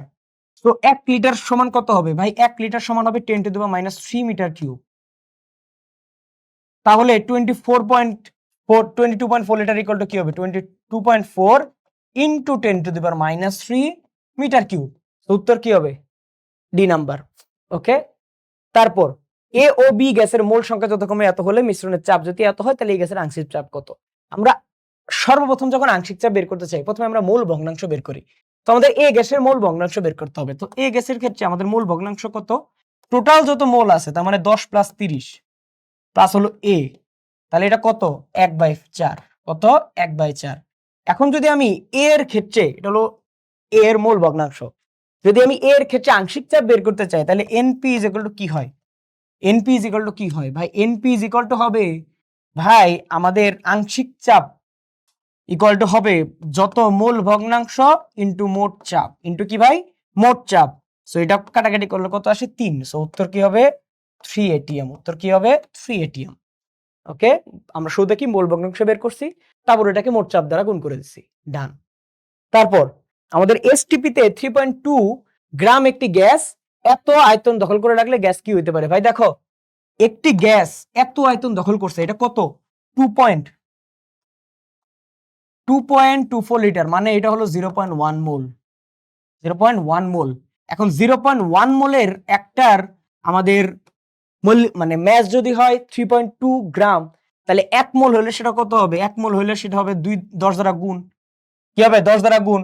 তাহলে 3.2 কে যদি 10 দ্বারা গুণ করি কত আসে, 32। 32 কার মলিকুলার মাস, কয়েকটা তোমাকে মুখস্থ রাখতে হবে ঠাডা। 32 হলো অক্সিজেনের, 32 কিসের, অক্সিজেনের। কার্বন ডাই অক্সাইডের কত, কার্বন ডাই অক্সাইডের আমাদের কত বলতো, 44। তারপরে আমাদের নাইট্রোজেনের কত, 28। এগুলো মুখস্থ রাখবা। সো যেহেতু 32, তার মানে উত্তর হবে অক্সিজেন। ওকে, তারপরে গ্যাসের ব্যাপন হারের সাথে সম্পর্ক আছে কোনটার, ভাই গ্যাসের ব্যাপন হারের সাথে সম্পর্ক আছে কোনটার, আমরা কি জানি, আর ইজ প্রপোর্শনাল টু √1/m অথবা আর ইজ প্রপোর্শনাল টু √1/d। তার মানে একটা হলো আণবিক ভর আর একটা হলো আমাদের ঘনত্ব। তাহলে আণবিক ভর কোনটা আছে সেটা হবে উত্তর। এটা কিন্তু সবসময় আণবিক ভর, আণবিক ভর, ঠিক আছে। উত্তর কি হবে, আণবিক ভর। কেন আণবিক ভর জানো, একটু তোমাকে জাস্ট বলি। ভাই দেখো আমরা কিন্তু অক্সিজেন গ্যাস বলি, শুধু অক্সিজেন বলি না। অক্সিজেন হলো, অক্সিজেনের যে ভর সেটা হলো পারমাণবিক ভর, কিন্তু যখন এটা গ্যাস হিসেবে আছে সেটা হলো একটা অণু, মানে আণবিক ভর। ওকে, হ্যাঁ আচ্ছা। তারপরে 25 সেন্টিমিটার কাঁচ নলের প্রথম মুখে HCl ও দ্বিতীয় মুখে অ্যামোনিয়া গ্যাস একসাথে ঢুকলে অ্যামোনিয়াম ক্লোরাইডের সাদা ধোঁয়া কোথায় সৃষ্টি হবে, ভাই দেখো এটা ম্যাথ করে বের করা যায়, কিন্তু আমরা ম্যাথ করে বের করবো না। আমি তোমাকে একটা শর্ট ট্রিক্স দিয়ে দিব। সেই ট্রিক্সটা কি, যে ভাই ধরো দুইটা নল, দুই মাথায় আছে, এক মুখে কি আছে ভাই আমাদের HCl, আরেক মুখে কি আছে আমাদের অ্যামোনিয়া। দুইটাই তো ব্যাপন হবে, তোমাকে জানতে হবে কোনটার ব্যাপন দ্রুত হয়। যেটার মলিকুলার ম্যাস বা আণবিক ভর কম সেটা ব্যাপন বেশি হবে। এটার মধ্যে আণবিক ভর কম কোনটার, আণবিক ভর কম হলো এইটার, এইটা বেশি দূর আসবে। এটা কি, বেশি দূর আসবে। এখন প্রথম মুখ কোনটা, প্রথম মুখ হলো এইটা, আর এটা হলো আমাদের দ্বিতীয় মুখ। টোটাল যদি হয় 25 সেন্টিমিটার, টোটাল কত, 25 সেন্টিমিটার। তার মানে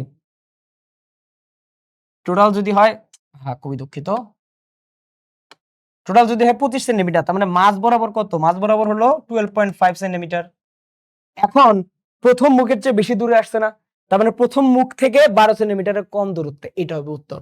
এখন দেখো প্রথম মুখ থেকে 12 সেন্টিমিটারের কম দূরত্বে কোনটা আছে ভাই? 10 সেন্টিমিটার, উত্তর হবে এইটা।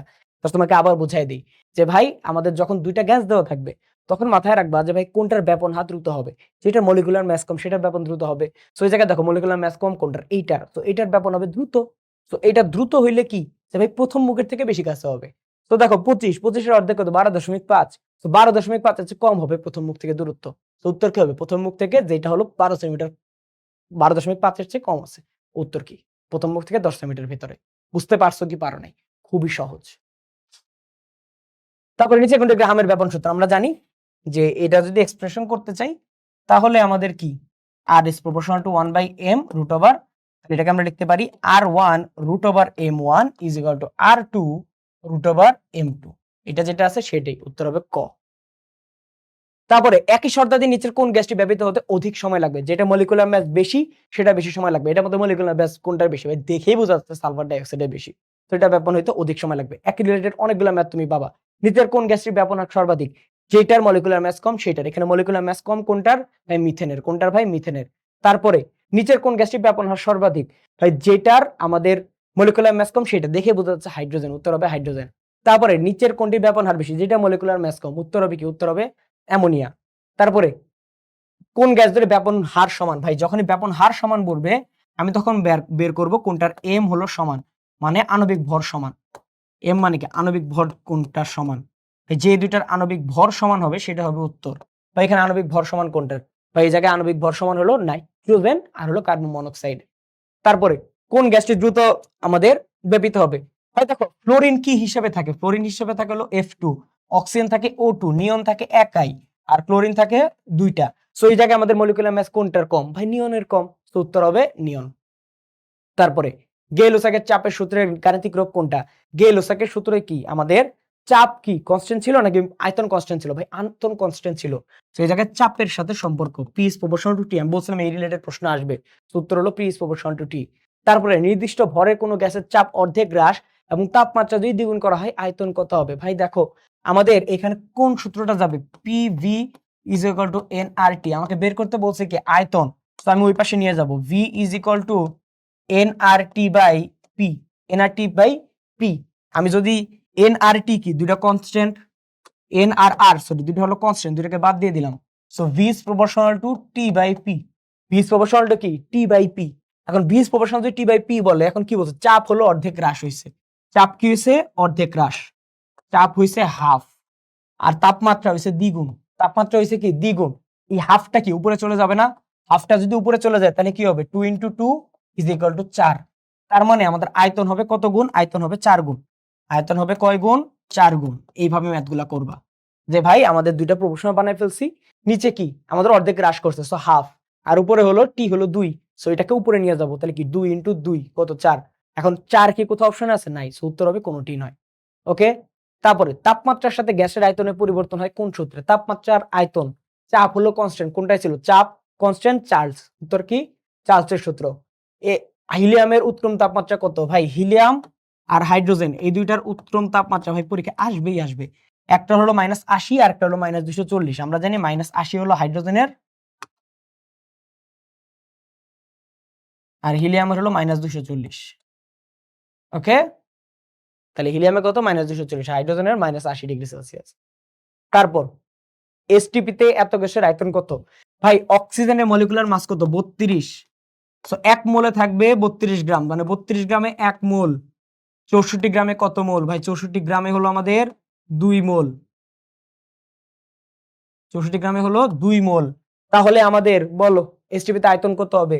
ভাই 22.4 × 2 মানে আমাদের 48.8 লিটার। 48.8 যেটা অপশন আছে সরি 44.8, 44.8 যেটা আছে সেটা হবে উত্তর। ওকে, আচ্ছা।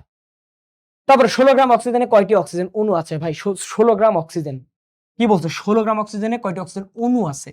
ভাই দেখো এক অণু অক্সিজেন মানে কত গ্রাম? 32 গ্রাম। 16 গ্রাম মানে তাহলে কি? 0.5 অণু। কত? 0.5 অণু। ঠিক আছে, বুঝতে পারছো? অর্ধেক। ঠিক আছে, আচ্ছা আমি সরি এই জায়গায় কি উত্তর হবে হাফ। উত্তর কি হবে হাফ। উত্তর হবে কি হাফ। ওকে,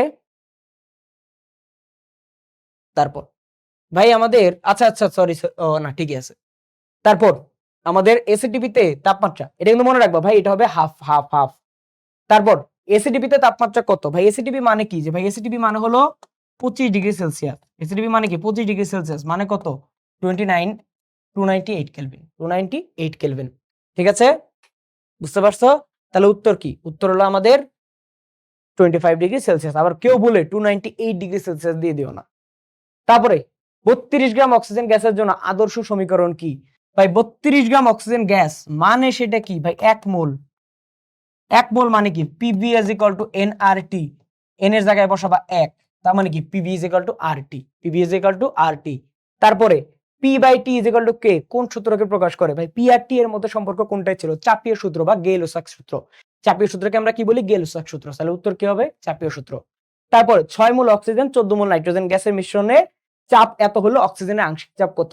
ভাই দেখো, অক্সিজেনের আংশিক চাপ বের করতে হলে আগে আমাদের কি বের করতে হবে? মোল ভগ্নাংশ বের করতে হবে। কত? টোটাল মোল 6 × 14, আর অক্সিজেনের কত মোল? 6। তাহলে কি 6/20, আমরা লিখতে পারি এটাকে 3/10। এখন আমার বের করতে হবে অক্সিজেনের আংশিক চাপ। অক্সিজেনের আংশিক চাপ বের করার জন্য কি মোল ভগ্নাংশকে মোট চাপ দ্বারা গুণ করব, মানে 200। মানে কি আমাদের জায়গায় কত? 20 ইকুয়াল টু কত? 60 মিলিমিটার মার্কারি। উত্তর কি হবে? 60 মিলিমিটার মার্কারি। আর বাকি 140 কার? বাকি 140 হলো আমাদের নাইট্রোজেনের। উত্তর কি হবে? 60 মিলিমিটার মার্কারি। তারপরে 1 লিটার আয়তনের একটি পাত্রে এত অক্সিজেন, এত নাইট্রোজেন, এত কার্বন ডাই অক্সাইড মিশ্রিত আসে। মিশ্রণে কোন গ্যাসটির আংশিক চাপ সর্বাধিক? ভাই দেখো, আমাদের কি ছিল? আংশিক চাপের ক্ষেত্রে কি মোল ভগ্নাংশ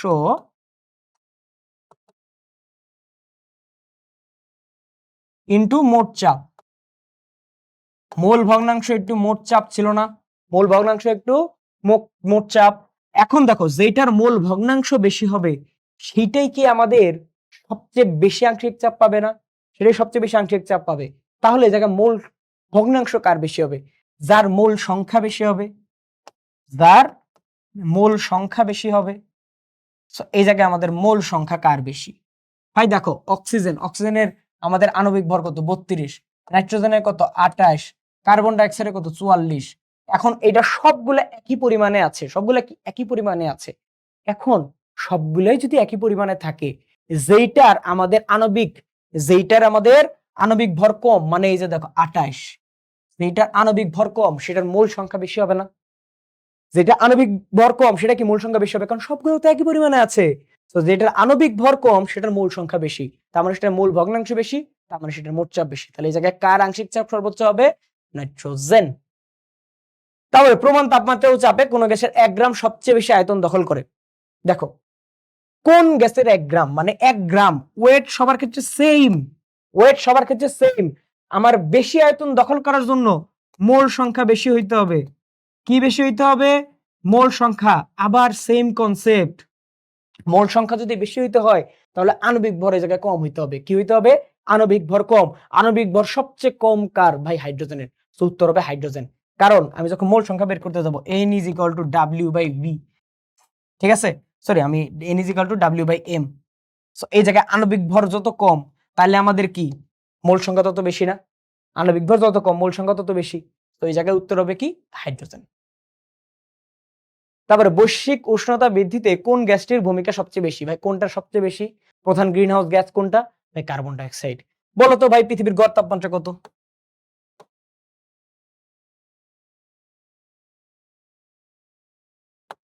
পৃথিবীর গড় তাপমাত্রা কত? পৃথিবীর গড় তাপমাত্রা হলো আমাদের 15 ডিগ্রি সেলসিয়াস। পৃথিবীর গড় তাপমাত্রা কত? 15 ডিগ্রি সেলসিয়াস। জেনে রাখবা, যদি আমাদের পৃথিবীতে কার্বন ডাই অক্সাইড এবং পানি না থাকতো, কার্বন ডাই অক্সাইড এবং পানি যদি না থাকতো তাহলে টেম্পারেচার হতো -30 ডিগ্রি সেলসিয়াস। টেম্পারেচার কত হতো? -30 ডিগ্রি সেলসিয়াস। ওকে, আদর্শ গ্যাসের ক্ষেত্রে প্রতি লিটার আয়তনের গ্যাসের মোল সংখ্যা পিটিআর এর মাধ্যমে প্রকাশ করলে আমাদের এর মান কত হবে? খুবই ট্রিকি মনে হচ্ছে না জিনিসটাকে দেখে? আমি জিনিসটাকে সহজ করেছি। জিনিসটা দেখো যে ভাই, আমাদের পিভি = এনআরটি। PV = nRT. এখন বলছে যে আদর্শ গ্যাসের ক্ষেত্রে প্রতি লিটার আয়ন মানে প্রতি লিটার আয়তনের গ্যাসের মোল সংখ্যা আমাদের পিটিআর এর মাধ্যমে প্রকাশ করলে, মানে আমার মোল সংখ্যাটা প্রকাশ করতে হবে। কি প্রকাশ করতে হবে? মোল সংখ্যা। সো এই জায়গায় আমরা কি জানি? N is equal to PV by RT. এখন এই জায়গায় একটা সূক্ষ্ম খেলা আছে। সেই সূক্ষ্ম খেলাটা কি? প্রতি লিটার আয়তন। সো প্রতি লিটার আয়তন যদি বলি তাহলে V is equal to 1, V is equal to কি 1। সো ওইটা যদি বসায় দাও তাহলে N is equal to P by RT। N is equal to কি ভাই? P by RT। ঠিক আছে, উত্তর হলো P বাই RT। বুঝতে পারছো? PV is equal to NRT। দেখাই তো বলছে মোল সংখ্যা, মানে প্রকাশ করতে হবে মোল সংখ্যা। সো মোল সংখ্যার ইকুয়েশন দিলাম, আয়তন বলছে কি প্রতি লিটার মানে 1 লিটার। সো এটা কি P by RT। Done. Carbon ডাই অক্সাইডের সন্ধি তাপমাত্রা কত? ভাই কার্বন ডাই অক্সাইডে দুইটা জিনিস আমাদের লাগে, একটা হলো সন্ধি তাপমাত্রা,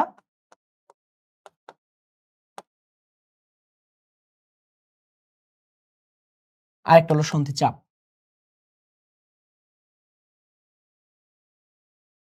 সন্ধি তাপমাত্রা কত? 31.1 ডিগ্রি সেলসিয়াস। সন্ধি চাপ কত? সন্ধি চাপ হলো আমাদের 72.9 atm। 72.9 atm। ঠিক আছে, ওকে। তারপর নিচের কোনটি বয়েলের সূত্র মোটামুটি ভাবে মেনে চলে? ভাই বয়েলের সূত্র সবচেয়ে বেশি মেনে চলে কোনগুলা? যেগুলো আমাদের নিষ্ক্রিয় গ্যাসের মতন, নিষ্ক্রিয় গ্যাসের মতন যেগুলো, সেটা হলো আমাদের বয়েলের সূত্র মোটামুটি ভাবে মেনে চলে। উত্তর কি হবে? উত্তর হবে আমাদের নিয়ম। তারপরে সঠিক উত্তর উক্তিটি নির্বাচন করো। ভাই পরম শূন্য তাপমাত্রা কি 273 কেলভিন? না। প্রমাণ চাপ কি এইটা? প্রমাণ চাপ না। এসআই এককে প্রধান তাপমাত্রা, প্রমাণ তাপমাত্রা কত? -273 ডিগ্রি সেলসিয়াস। তারপরে আমাদের এসআই এককে আর এর মান এত। ভাই প্রমাণ তাপমাত্রা কি -270 ডিগ্রি সেলসিয়াস নাকি আমাদের 0 ডিগ্রি সেলসিয়াস ছিল ওই জায়গায়? ঠিক আছে। তারপরে আমাদের এসআই এককে আর এর মান, এইটাই একমাত্র ঠিক ভাই। এসআই এককে আর এর মান হলো 8.314 আমাদের জুল পার মোল পার কেলভিন। ডান। তারপরে আমাদেরকে আন্তর্জাতিকভাবে স্বীকৃত প্রমাণ তাপমাত্রার মান কত? ভাই দেখো আমাদের 273 ডিগ্রি কেলভিন আছে, আর এই জায়গায় আছে 273.16 কেলভিন। ভাই এটা হবে 273.16 কেলভিন। ঠিক আছে, ওকে। তারপরে অ্যাভোগাড্রো সংখ্যায় অণু উপস্থিত থাকে কয়টা? মানে অ্যাভোগাড্রো সংখ্যক অণু উপস্থিত থাকে, মানে আমাদের 1 মোল, আমাদের কি 1 মোল। ভাই এই জায়গায় আমাদের 1 মোল কোনটা আছে? 1 গ্রাম অণুতে? না। একটি পরমাণুতে? না। গ্রাম আণবিক ভরে। কিসে ভাই? গ্রাম আণবিক ভরে। 1 লিটার অণুতেও না। সো গ্রাম আণবিক ভরে আমাদের অ্যাভোগাড্রো সংখ্যক অণু উপস্থিত থাকে। ওকে। তারপর কোনটির ভর সবচেয়ে বেশি? ভাই যেটার মোল সংখ্যা সবচেয়ে বেশি, যেটার মোল সংখ্যা সবচেয়ে বেশি সেটার ভর সবচেয়ে অধিক। 6.75 × 10⁻23 কার্বন পরমাণু যেটা আছে, এটা থেকে আমাদের কয় মোল আছে? 1 মোল হচ্ছে, একটু বেশি আছে। 5 মোল নাইট্রোজেন। তারপরে কি 1 গ্রাম পরমাণু ছিল, মানে অনেক কম। 50 গ্রাম লোহা, আমাদের লোহার কি 56 গ্রাম। আমরা কি জানি 55.85। সো এই জায়গায় আমরা কি 56 গ্রামের মধ্যে 50 গ্রাম আছে, তার মানে কি 1 মোলের চেয়েও কম। সবচেয়ে বেশি আছে কোনটা ভাই? 5 মোল। সো উত্তর হবে 5 মোল। তারপর 16 গ্রাম অক্সিজেনের সমসংখ্যক অণু উপস্থিত থাকে কোন জায়গায়? ভাই 16 গ্রাম অক্সিজেন মানে কি আমাদের 0.5 মোল, মানে কি 0.5 মোল। এর মাঝে 0.5 মোল কোনটা? ভাই ওজনের 16 গ্রাম, এটা 0.5 মোল না। নাইট্রাস অক্সাইডের 7.5 গ্রাম। নাইট্রাস অক্সাইডের মান কত জানি? নাইট্রাস অক্সাইডের মান কত? 14 × 16 30 না। তারপরে 48 গ্রাম সালফার ট্রাইঅক্সাইড না। 32 গ্রাম সালফার ডাইঅক্সাইড। এটা কত? 64 গ্রাম ছিল সালফার ডাইঅক্সাইড, সো 32 আছে, মানে 0.5 মোল। তো উত্তর কি হবে? 32 গ্রাম সালফার ডাইঅক্সাইড। তারপরে 16 গ্রাম হিলিয়াম গ্যাসের জন্য সঠিক ভ্যান ডার ওয়ালস সমীকরণ কোনটা? ভাই 16 গ্রাম হিলিয়ামের মলিকুলার মাস কত? 4 গ্রাম। তার মানে এই জায়গায় কত মোল আছে? এই জায়গায় আছে আমাদের 4 মোল। সো এই জায়গায় আমরা ইকুয়েশনটা কি জানি? যে P plus n square A by V square V minus NB is equal to nRT। So এই জায়গায় n এর মানগুলো বসায় দাও। এটা কি হবে ভাই? 16A। এটা কি হবে ভাই? 4B। এটা হবে 4RT। যেটা মিলবে সেটাই উত্তর। কোনটা মিলে? মিলে হলো বি নাম্বারটা। ঠিক আছে, n এর মান 4 বসায় দিবা, তাহলেই আমাদের হয়ে যাবে। তারপর ভাই 8 গ্রাম হিলিয়ামের জন্য ভ্যান ডার ওয়ালস সমীকরণ কোনটা? নিজেই পারবা। আছে কয় মোল? 2 মোল। সো 2 বসায় দাও, যেটা হবে উত্তর সেটাই। উত্তর হলো ক। তারপরে আমাদের স্থির চাপে গ্যাসের গতিবেগ ঘনত্বের সাথে সম্পর্কটা কি? ভাই স্থির চাপে গ্যাসের গতিবেগের কথা বলছে। গ্যাসের কিসের কথা বলছে? গতিবেগের কথা। আমরা গতিবেগের ক্ষেত্রে কি জানি? যে ভাই আমরা একটা গতিবেগ জানি, যে ভাই এটা হলো আমাদের সি বা CRMS √3RT/m। সো এটার সাথে আমাদের সম্পর্কটা কেমন? √1/m বা আমাদের ব্যস্তানুপাতিক সম্পর্ক না। তো এম এর সাথে যেটা সম্পর্ক, যার সম্পর্ক ঘনত্বের সাথে সেম সম্পর্ক, মানে কি বর্গমূলের ব্যস্তানুপাতিক। ঠিক আছে। ওকে। তারপরে চাপের সাথে গ্যাসের আয়তনের পরিবর্তন হয় কোনটিতে? চাপ আর গ্যাস, চাপ আর গ্যাসের আয়তন মানে কি বয়লের সূত্র। তারপর 96 গ্রাম অক্সিজেনের আদর্শ গ্যাসের সমীকরণ। ভাই অক্সিজেনের আমাদেরই কি মলিকুলার মাস কত? 32। তার মানে 96 গ্রামে কত আছে ভাই? 3 মোল আছে। তার মানে PV is equal two 3RT, PV is equal two 3RT। ডান। তারপর এসিটিপিতে তাপমাত্রা কত কেলভিন? ভাই 25 প্লাস 273, 298 কেলভিন। তারপর এসটিপিতে 32 গ্রাম, আয়তন এত, 3.2 গ্রাম, 2.4 লিটার। এটা আগেও ছিল আবার আসছে। 2.24 লিটার মানে কি 0.1 মোল। 1 মোল হইলে 0.1 মোলে আছে 3.2, 1 মোল হবে 32। তো 32 কার? 32 হলো আমাদের অক্সিজেনের। 32 কার? 32 হলো আমাদের অক্সিজেনের। তারপর 27 ডিগ্রি সেলসিয়াস তাপমাত্রায় 300 মিলিলিটার পরিমাণ একটি গ্যাসকে একই চাপে রেখে 60 ডিগ্রি সেলসিয়াস তাপমাত্রায় নিয়ে আসা হলে এর তাপমাত্রা কত? যখন এসব ম্যাথ করতে যাব আমরা সবসময় কেলভিনে বসাবো। এখানে দেখো আমাদের কিসের মতো সম্পর্ক? ভলিউম আর টেম্পারেচার। আমরা কি জানি? কোন সূত্র এটা? চার্লসের সূত্র, যে V1/V2 is equal two T1/T2। তো এই জায়গায় V1 কত দেওয়া আছে? 300 মিলিলিটার। আমাদের V2 বের করতে হবে। T1 কত এই জায়গায়? 27 ডিগ্রি সেলসিয়াস মানে 300 কেলভিন। আর 60 ডিগ্রি সেলসিয়াস হলো T2 মানে কত? 280 কেলভিন। সো 300 কাটাকাটি, তাহলে V2 ইজ ইকুয়াল টু কত? 280 মিলিলিটার। সো উত্তর হলো 280 মিলিলিটার। এইসবের ক্ষেত্রে আমরা কেলভিনে রূপান্তর করে নেব, ম্যাথ খুবই সহজ। তারপর গ্যাসের গতিতত্ত্বের ক্ষেত্রে কোনটি সত্য নয়? কোনটি সত্য নয়? ভাই দেখো, গ্যাসের গতিশক্তি পরম তাপমাত্রার সমানুপাতিক। তাহলে কি আমরা কি জানি যে E is equal two 3/2 nRT। গ্যাসের অনুসম গায়ের গাত্রে কোনো চাপ সৃষ্টি করে না। করে না? কখনোই না, অবশ্যই চাপ সৃষ্টি করবে। সো এটাই সত্য নয়। তাও বাকিগুলো একটু দেখি, যে অণুগুলোর মধ্যে কোনো আকর্ষণ বিকর্ষণ বল নাই, সত্য। তারপরে গ্যাস অনুসময়ের আয়তন পাত্রের আয়তনের তুলনায় খুবই নগণ্য, সত্য। তো উত্তর কি ভাই? উত্তর হলো ক। খ, সিএনজি স্টেশনে ব্যবহৃত প্রাকৃতিক গ্যাসে মিথেনের পরিমাণ কত? ভাই 95 থেকে 99%, 95 থেকে 99%, বা আমি যদি অ্যাকুরেট ভ্যালু বলি তাহলে 96%। ঠিক আছে। প্রাকৃতিক গ্যাসের প্রধান উপাদান কোনটা? ভাই মিথেন। কোনটা? মিথেন। একদম সহজ প্রশ্ন। তরলিত প্রাকৃতিক গ্যাস কিসে সমৃদ্ধ? তরলিত প্রাকৃতিক গ্যাস মানে এলএনজি। এখানেও কি ন্যাচারাল গ্যাস আছে না? ন্যাচারাল মানে তো প্রাকৃতিক গ্যাস। প্রাকৃতিক গ্যাস মানে কোনটা বেশি থাকবে? ভাই মিথেন থাকবে। তারপর কোন জোড়াটিতে উভয় গ্যাসের ব্যাপন হার সমান? ভাই যেটার মলিকুলার মাস সমান সেটার গ্যাসের ব্যাপন হার সমান হবে। কোনটা মলিকুলার মাস সমান? ভাই নাইট্রোজেন আর কার্বন মনোক্সাইড। ডান। 60 ডিগ্রি সেলসিয়াসে অক্সিজেনের আরএমএস বেগ কত? ভাই কয়েকটা ভ্যালু আছে যেগুলো আমরা এখানে তোমাদের সলভ করে দিচ্ছি, ঠিক এগুলা একটু কষ্ট করে মুখস্থ করবে। একটা হলো এসটিপি তে আমাদের নাইট্রোজেন, তারপরে আমাদের এসিটিপি তে নাইট্রোজেন, 27 ডিগ্রি সেলসিয়াসে অক্সিজেন, এসটিপি তে অক্সিজেন। ভাই একটু দয়া করে মুখস্থ করবা। আর একটা জিনিস মনে রাখবো, অক্সিজেনের মলিকুলার মাস কত? ভাই আমাদের 32, নাইট্রোজেনের 28। সো মনে রাখবা নাইট্রোজেনের আরএমএস বেগ অবশ্যই অক্সিজেনের চেয়ে বেশি হবে। তো ভ্যালুগুলো এইভাবে একটু মনে রাখবা। তো 27 ডিগ্রি সেলসিয়াসে আমাদের অক্সিজেনের আরএমএস বেগ কত? ভাই 483.56 মিটার পার সেকেন্ড। প্লিজ একটু কষ্ট করে মুখস্থ করো ভাই, এটা পরীক্ষা চলে আসে। এসআই এককে আর এর মান কত? ভাই আর এর ভ্যালুগুলো খুবই খুবই খুবই গুরুত্বপূর্ণ। এই জায়গায় সবগুলাই আছে। কোনটা কোন এককে? ভাই এইটা হলো এসআই এককে, এইটা হলো লিটার অ্যাটমসফিয়ার এককে, এইটা হলো কি? এটা হলো সিজিএস এককে, এটা হলো আমাদের ক্যালোরি এককে। কিসের এককে? ক্যালোরি এককে। ভাই এটা ঠাড়া মুখস্থ করবা। ঠিক আছে, ঠাড়া মুখস্থ করবা কোনটার ভ্যালু কত। ওকে, ইউনিট সহ মুখস্থ করবা। ঠিক আছে। ওকে। তারপর 1 মোল গ্যাসের তাপমাত্রা 1 কেলভিন বৃদ্ধি করলে যে সম্প্রসারণ জনিত কাজ হয় সেটাকে বলি আমরা আদর্শ গ্যাস ধ্রুবক। আদর্শ গ্যাস ধ্রুবক আমরা কাকে বলি? 1 মোল গ্যাসের তাপমাত্রা 1 কেলভিন বৃদ্ধি করতে পারলি তাকে আমরা কি বলি? আদর্শ গ্যাস ধ্রুবক। তারপর এসটিপি তে নিচের কোন গ্যাসের 1 মিলিলিটার ভর কম? 1 মিলিলিটারে ভর কম। ভাই এসটিপি তে যদি আমি ভর কম বলি, তার মানে 1 মিলিলিটারে ভর কম, তার মানে সেটার আমাদের কি হইতে হবে? সেটার আমাদের ভর বেশি হইতে হবে। কি হইতে হবে? মলিকুলার মাস বেশি হইতে হবে। মানে যে ভাই আমি কি জানি যে 22.4 লিটারে কত? 22,400 মিলিলিটার।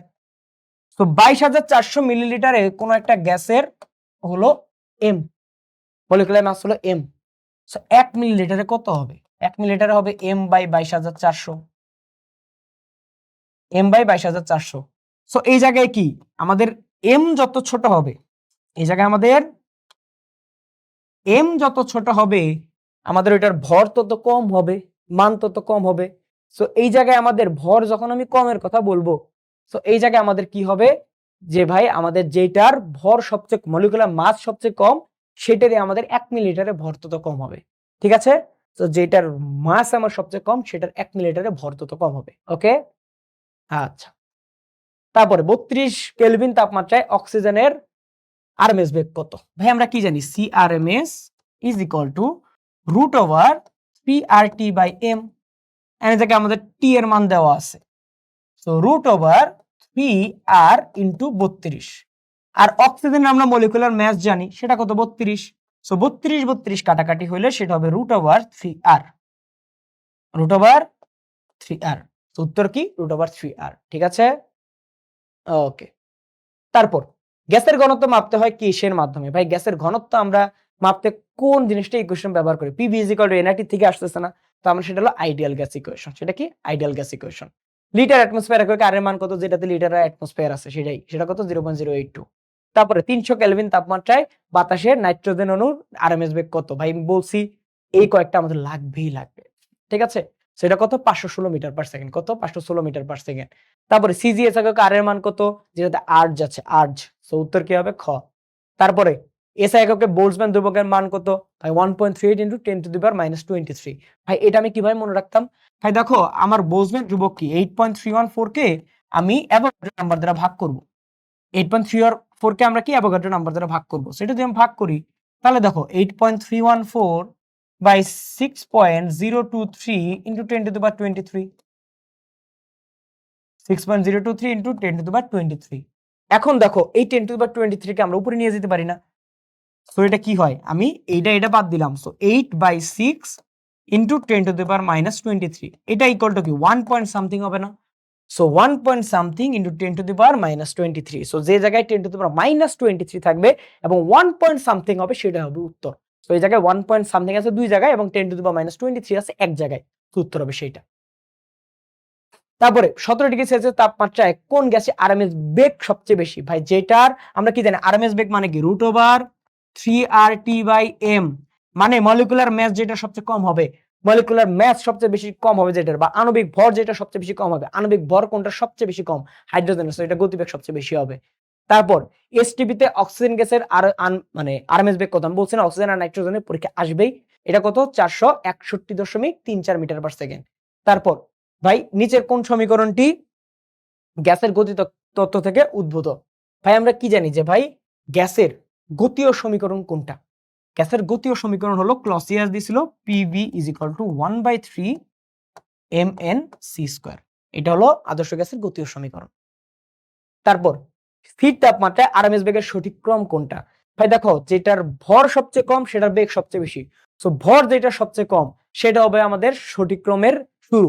সো হাইড্রোজেন, বুঝতেই পারতো তো হাইড্রোজেনের ভাই সবচেয়ে বেশি হবে ভর, যেহেতু সবচেয়ে কম আরএমএস বেগ বেশি, সো উত্তর হবে ক। তারপর ভাই 1 মোল গ্যাসের গতিশক্তি কত? ভাই 1 মোল গ্যাসের গতিশক্তি আমরা কি জানি যে ভাই ইকে = 3/2 nRT। বলছে 1 মোল, তাহলে উত্তর কি হবে? 3/2 RT। উত্তর কি হবে? 3/2 RT, তার মানে কি 3RT/2। উত্তর হলো 3RT/2। তারপর দুটি গ্যাসের গড় গতিশক্তি কখন সমান হবে? ভাই ইকুয়েশন কি? 3/2 nRT, ইকে = 3/2 nRT। সো এই জায়গায় আমাদের n আর r যদি এক হয়, n আর r যদি আমাদের এক হয়, দুইটি গ্যাসের গড় গতিশক্তি আর কি। সো ধরো আমাদের n আর r সমান, সো এই জায়গায় যখন আমাদের টেম্পারেচার সমান হবে তখন আমাদের গড় গতিশক্তি সমান হবে। টেম্পারেচার কখন সমান? তাইলেই গড় গতিশক্তি সমান। সূত্র হবে কি? তাপমাত্রা সমান। তারপর কার্বন ডাই অক্সাইড গ্যাসের সন্ধি চাপ কত? আমি বলছি সন্ধি তাপমাত্রা, সন্ধি চাপ লাগবে। সন্ধি তাপমাত্রা হলো 31.1 ডিগ্রি সেলসিয়াস আর সন্ধি চাপ হলো 72.9 ডিগ্রি 9 atm। তারপরে পদার্থের ভৌত অবস্থা কখন গ্যাসীয় হয়? ভাই একটা গ্যাসে কি আকর্ষণ কম আর বেগ বেশি, সো এই জায়গায় আন্তঃকোণা আকর্ষণ যখন অনেক বেশি কম হয় গতিশক্তি থেকে তখন হয় সেটা গ্যাসীয়। আন্তঃকোণা আকর্ষণ যখন গ্যাস থেকে মানে গতিশক্তি থেকে অনেক বেশি কম হবে তখন সেটা হবে গ্যাস। যখন আন্তঃকোণার আকর্ষণ গতিশক্তির চেয়ে অনেক বেশি হবে সেটা হবে কঠিন। আর যখন দুইটা প্রায় সমান হয় তখন সেটা হয় তরল। ঠিক আছে, উত্তর কি? গতিশক্তি। বুঝতে পারছো? ওকে, 3টি গ্যাস এ, বি, সি এর সন্ধি তাপমাত্রা এত, তাপমাত্রা এত হইলে কোনটা সহজে তরল হবে? সবসময় মনে রাখবা যে ভাই সন্ধি তাপমাত্রা হলো এমন একটা জিনিস যে সন্ধি তাপমাত্রা ধরো T হলো সন্ধি তাপমাত্রা। এইটার তুমি যদি এটার চেয়ে বেশি তাপমাত্রা নেও, এই সন্ধি তাপমাত্রার চেয়ে যদি কখনো তাপমাত্রা বেশি হয়, তখন সেই যৌগ বা সেই উপাদানটা কখনো আর তরল হবে না। তখন আর তরল হবে না। এটাকে 30 ডিগ্রি সেলসিয়াস আমাদের -757 এর চেয়েও বেশি, -80 এর চেয়েও বেশি।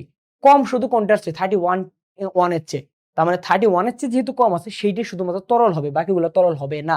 সো উত্তর হবে কি এ। উত্তর হবে কি এ। ওকে? পরম শূন্য তাপমাত্রা হচ্ছে ঋণাত্মক কত? ভাই 273.15 ডিগ্রি সেলসিয়াস।